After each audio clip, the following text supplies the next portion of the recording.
Okay, so I'm just making a recap video of the year so that when I post the time jump video, people have some context.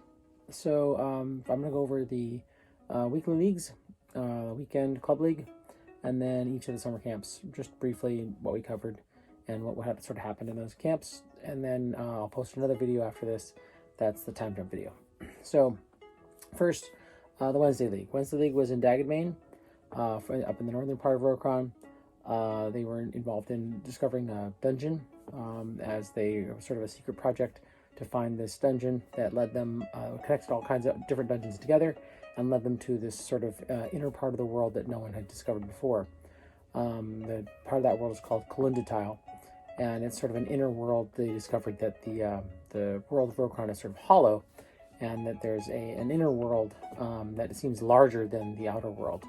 And a strange distortion type effect. They did a bunch of adventures just to get there, and had to navigate a really complex dungeon. And in the end, were able to get a boon, and their boon was to try to take power away from Shoggoth, who was becoming quite powerful. So that was sort of the end of that season. They used their boon to take a lot of power from Shoggoth, and advance their goals in that way, and then made it out. For Thursday League was set in the west. They were on the Western Isles, just off the map of Rokron, and there was a lot of new islands there that they hadn't discovered before. They were exploring those islands, discovering where these new islands had come from. Their main adversary was Shabanai, the sea lich, and they discovered some things about her. Tried to fight her off, but never really, dealt with her. Although she's been around for many, thousands of years, and nobody really seems to be able to deal with her anyway. But she never really invades either, so she's sort of a problem out there mostly. Shabanai was a main issue, a main threat to them, but also Daggett Rask and Infernals also tried to make a play for out that region as well. Geb was trying to help them defend the area. There were many close calls where islands were taken and retrieved, but in the end, what the party mostly discovered is that they were recovering pieces of an ancient mage school, Astongrad. And these pieces of the school were sort of like haunts that were drifting around in the western area after a great catastrophe that had destroyed the mage school. And they were rebuilding it on top of this giant island turtle that flies. And they rebuilt this whole wizard school back on top of this island turtle, and in the end had finished completing it, and the school now functions, although it is empty and has mostly just haunts that live in it. And now people were coming to sort of investigate it and discover what potentially they can do with this great turtle. The turtle's still there out in the west, sort of guarding this area, and they also activated a kind of a protection system for the Western Islands that now keeps it a little safer. So that was the Thursday League. And Friday League was set in Ilianos. They were adventuring out across the plateaus, trying to keep the area safe. They discovered a lot of things that had to do with Shoggoth and Shoggoth's intents. They had a lot of dragon encounters that kept causing them to have to navigate their way around dragons. They were discovering if there was some sort of effects on their innkeepers that were keeping them from being able to function properly, and navigating the politics of that. They ended up fighting off Shoggoth and with the help of Wednesday League, really reducing her power and really dealing a lot of damage to her.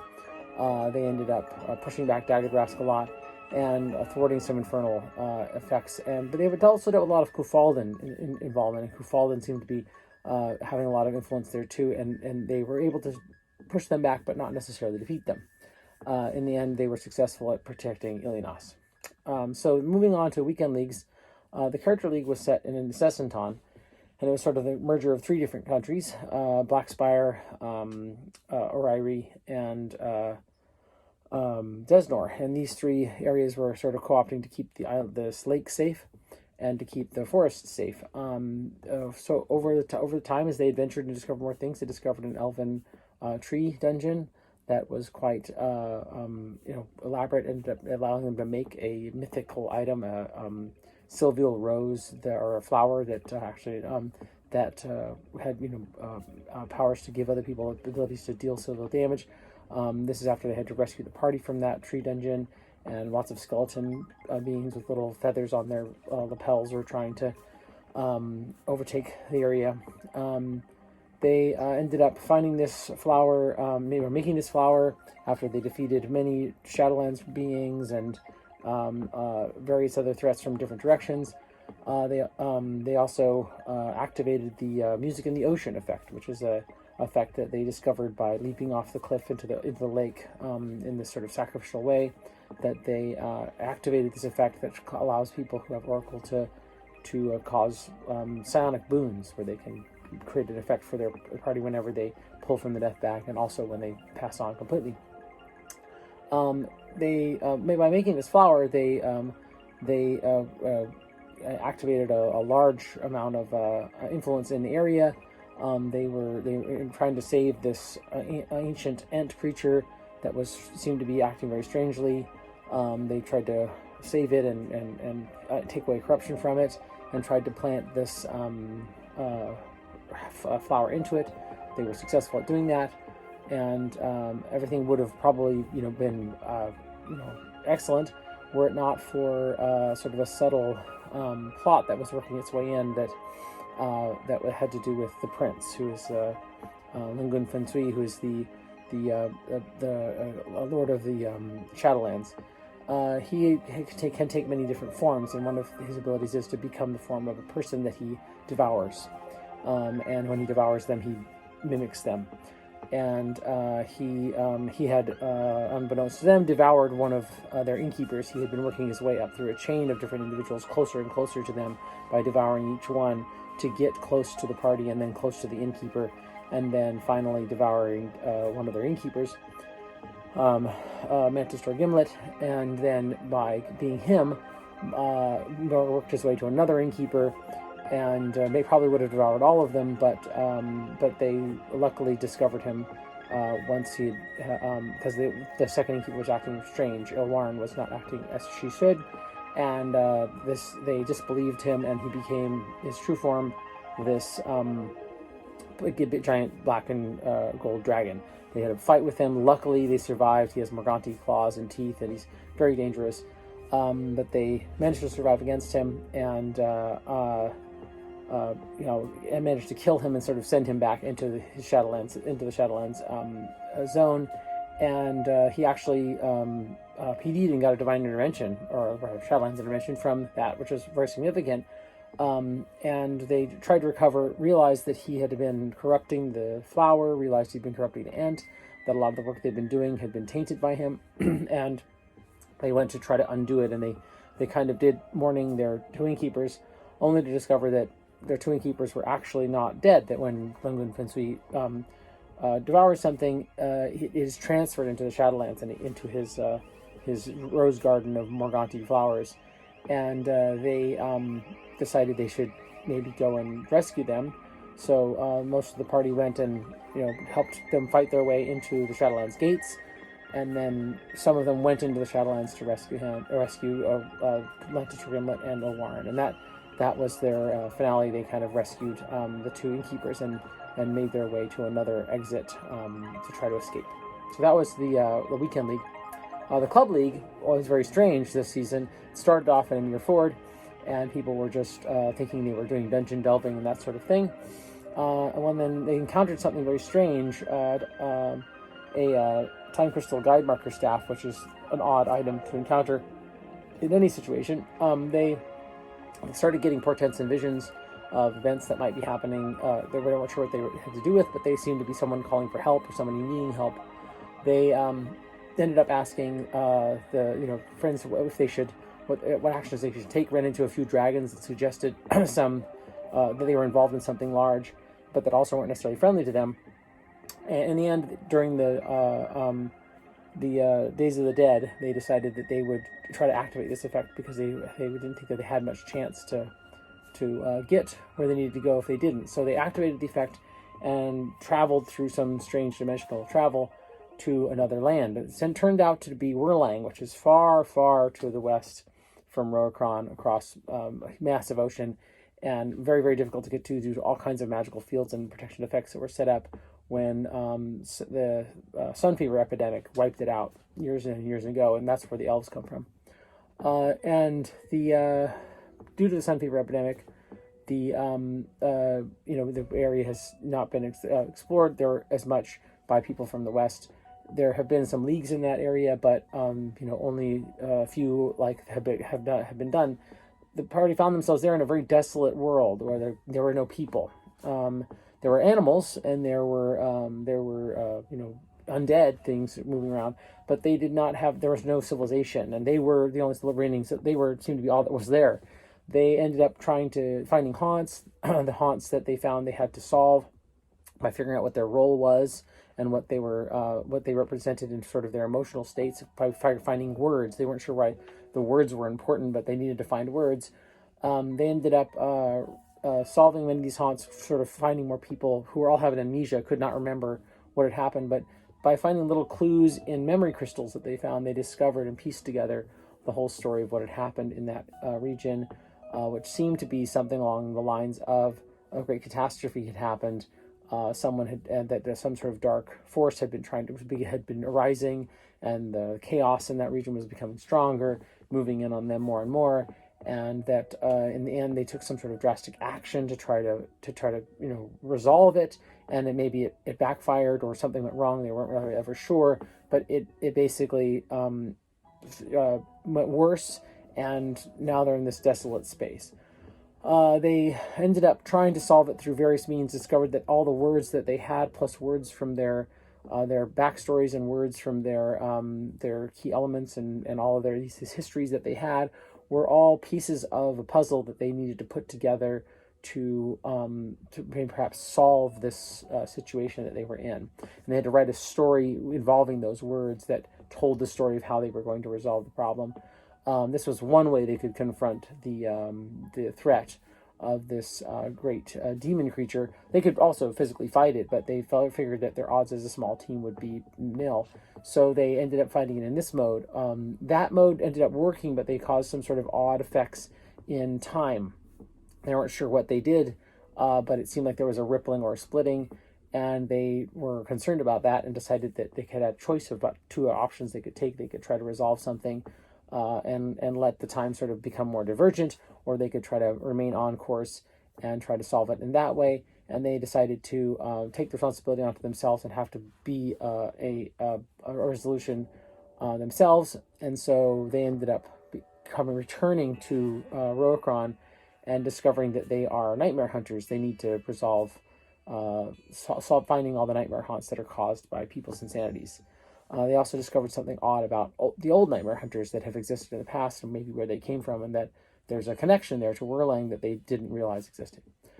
So then they hunted down many more nightmares that they could find. They need to hunt down their own nightmares specifically because they think they can actually resolve the whole nightmare haunt situation if they can solve the nightmares and defeat the nightmares by killing them if it's them. So that was the Club League plot. So that pretty much wraps up all of the weekly league and normal school season plots. So moving on to the summer camps. Summer camp plots. The first summer camp plot that we had was Desnor. The plot involved fighting the Shadowlands, trying to destroy as many Shadowlands creatures as they could, dealing with the minions of the prince and all of the Shadowlands demons, and fighting them. And they ended up recovering some ancient weapons that were used to fight the Shadowlands in the past. These jade weapons that don't dissolve when they get used against Shadowlands creatures, and one mythic one, or legendary one, that was upgraded by an ancient Heron clan master to be used in these sorts of conflicts. That was recovered by the party, and it was in the possession of a character who had also gotten his modification to himself, which made him seem more like a gold dragon. And he was sort of more of a gold dragon-like being, and he was the one wielding the sword, and ended up, doing a lot of fighting. But the sword kept on trying to be stolen, and they ended up losing all the other swords except for this one throughout the course of that camp. In the second camp, we were in Pinnacle, and the adventurers got to discover how the Pinnacle Wizard School works and train different classes in Pinnacle. They were defending the area from vampire threats, some new trollish vampires they encountered, and they also ran into lots of Kufaldan invasions that started to come in from across the water, and discovering that Kufaldan has its hands in many different things.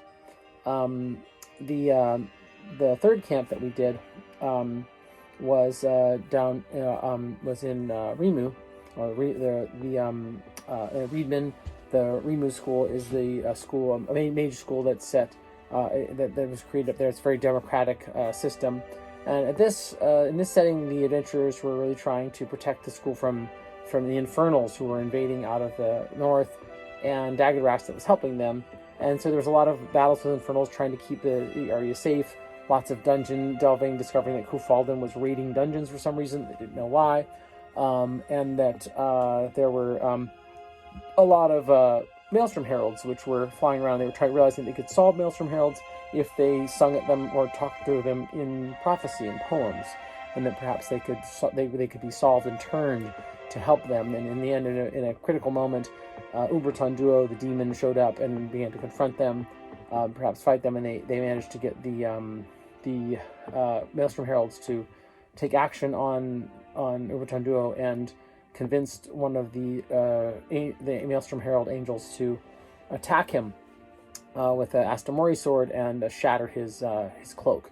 This had a huge effect on the game world. Magic was suddenly much like a whole step lower in its power level. People all over the place lost mana. Spells suddenly looked different, and they felt like this was like much more of a huge effect than they thought. And people were a bit concerned about what that was going to cause. But overall, they defended Rimu, and Rimu was, survived. The fourth camp was in the Dark Wilds, a bit north of that, and adventurers were trying to keep the Dark Wilds safe as it was being invaded by Daggerrast. And these strange demons started to show up that seemed to have effects that reminded them of these assassin type people called barbs, or barbs of the 8 hands, that are assassins that use little Agantine daggers and tend to hack people up using little hooks and things. And that these demons started to show up that seemed to have similar effects or powers of those demons, and that were invading into the forest and trying to take it over. It was very close battles, long battles that were very much grinding to a stalemate, and very, very hard. The players fought. When they didn't have to, they really put themselves on the line to really defend that area and keep the main core groves of the Dark Wilds from being invaded, so that the Dark Wilds perhaps didn't get taken over by these demons and then turn into a major threat to everyone else. It is still kind of being contended there, and hopefully they're holding on, but it has been contested a great deal. So moving on to the fifth camp, that was in Raxferodrim, which is another mage school that is in Ionion. It's a new mage school created fairly recently, and has a style that's very much focused on competitions, sort of a sports-like element to it. People being sent on quests to earn different skill badges and things. They met a whole group of new innkeepers, all of whom were also in their own competition to see who was going to be in charge of the school for this season. And they were sent on all different kinds of quests to try to gain different status. There was a big tournament going on to see who could be the winner of the whole school. The school was being attacked by lots of Morgoth followers. It was being attacked by Kufaldan. It was being attacked by Infernals, all kinds of people. But mostly, they sort of discovered that the school has a sort of a prison or a jail, that it kind of keeps enemies of Ionion in that, and that that's one of its functions, is the school is there, and it keeps this jail safe, and this prison safe, and that some of the forces were trying to maybe interact with that, or trying to maybe to attack them because of that reason, and try to test the school to see, is it really strong. They ended up running into Chooth fighters who came to attack the school and also test it. There was a back and forth of one innkeeper being captured, and then one show-off being captured, and then them trying to capture another innkeeper, but ending up actually getting caught themselves, and this sort of back and forth, so that it's like bargaining pieces between the two. In the end, the school sort of came out victorious due to some really crafty undercover work by Levi Brunin, one of the innkeepers, and he has ended up being the one who's in charge now of the school for that season, and won the competition of the innkeepers. But one of the things that was won by the players was a Talit Mistthread, which is a knife that is a mythic weapon from the West, where the Western Isles, where the Thursday League was. And this weapon is an ancient weapon designed to fight the Cho'oth, and was now in the possession of the winner of the tournament of the Raxferium tournament.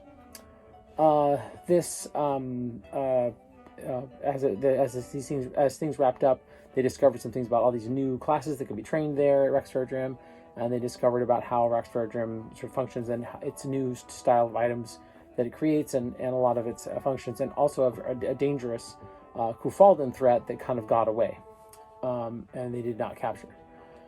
So moving on to the sixth camp, at the sixth camp, as the characters were in Sorconia, and which is an island nation off of the coast in Desnor.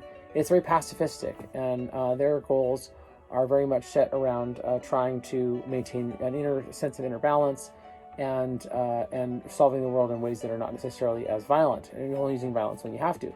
There are a lot of monks, and there are 8 different clans there. The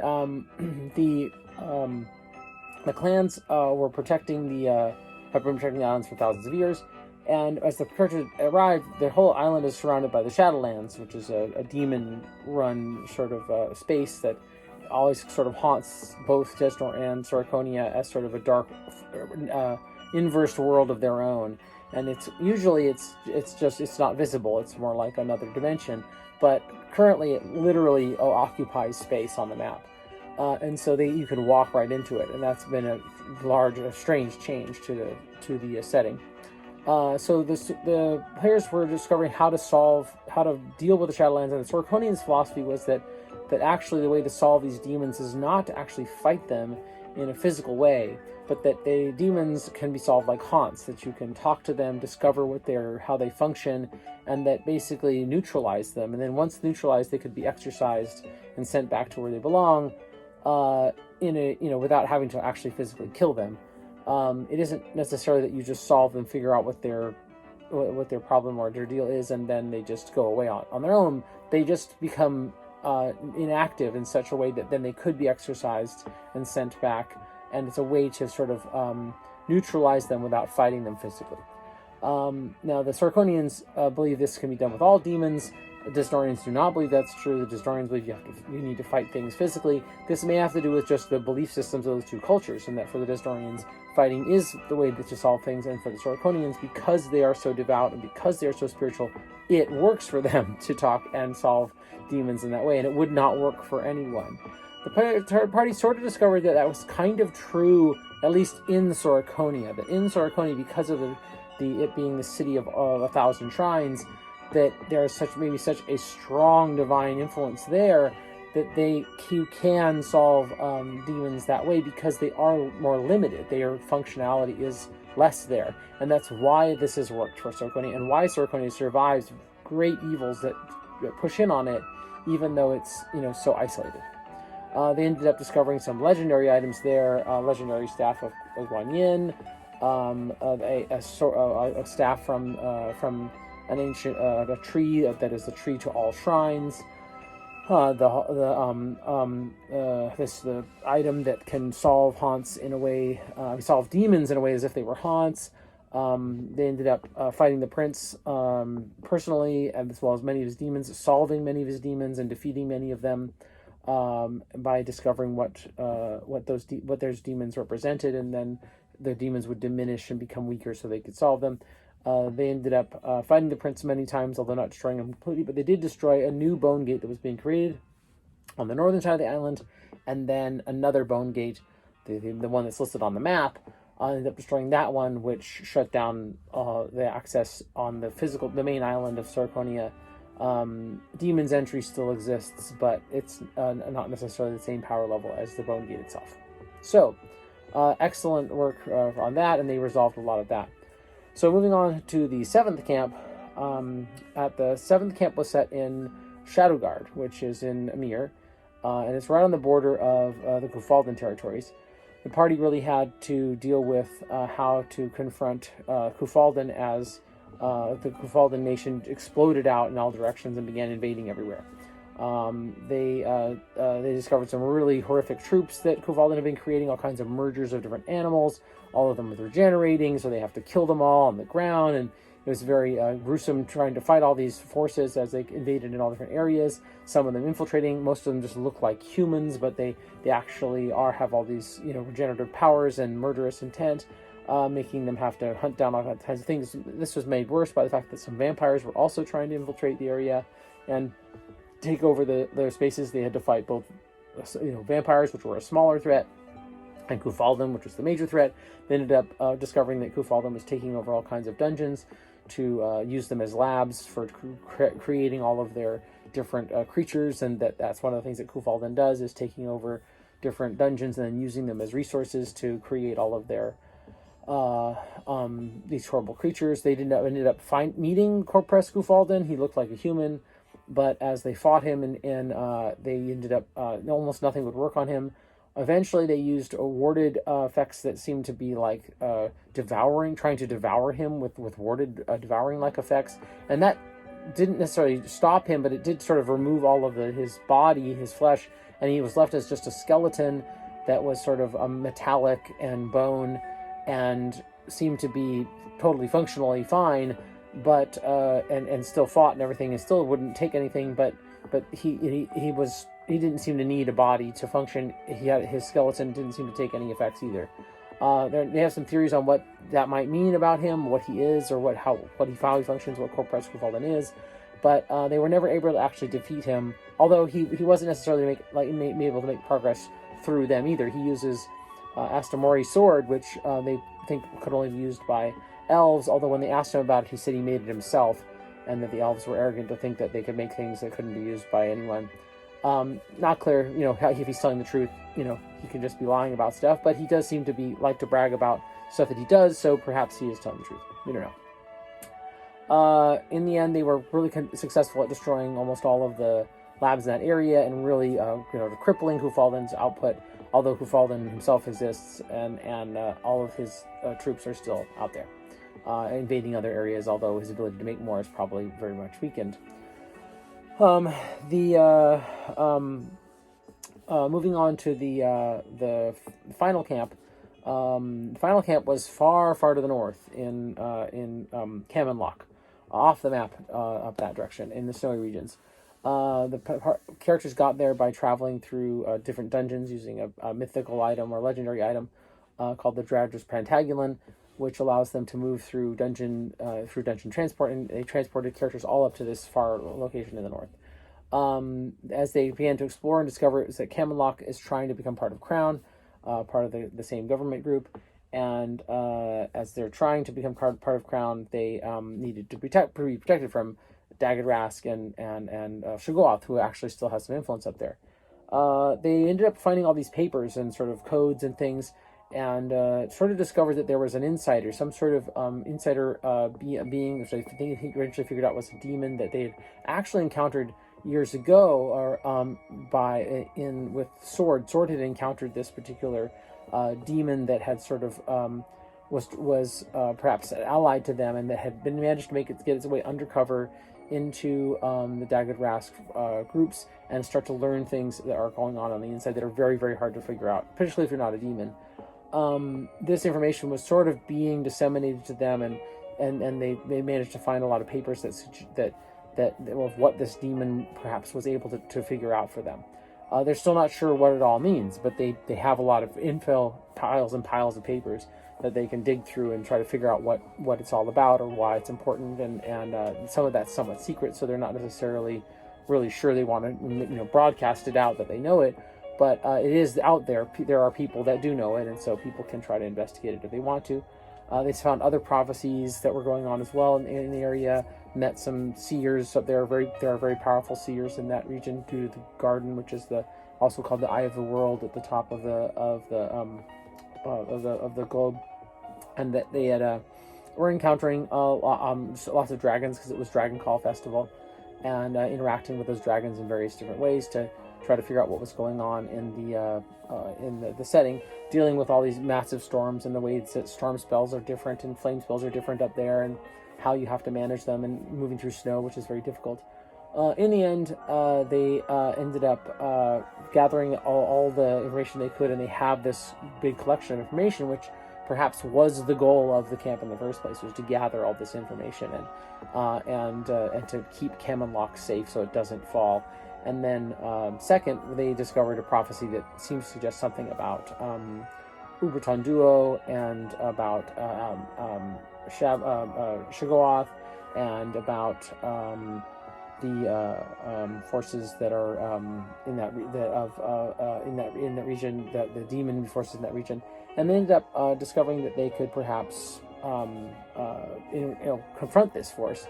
And with some characters all sort of coalescing themselves together, like realizing that maybe they could confront Uberton Duo, they found some Maelstrom Heralds, went out to confront them, and then actually confronted the Maelstrom Heralds and got to Uberton Duo and discovered that he was not actually this force of this demon that was trying to destroy them all. They thought that perhaps maybe he is actually some kind of other like haunt-like creature, and through an interaction with him ended up sacrificing themselves to him, and also some of their power, and gave him one of them, who was psionic, gave their psionic power to him, and something was taken and given to his mantle, which became much stronger and protected from the things that would charm the song in the world, which I'm not sure what that means, but it seemed like a good portent.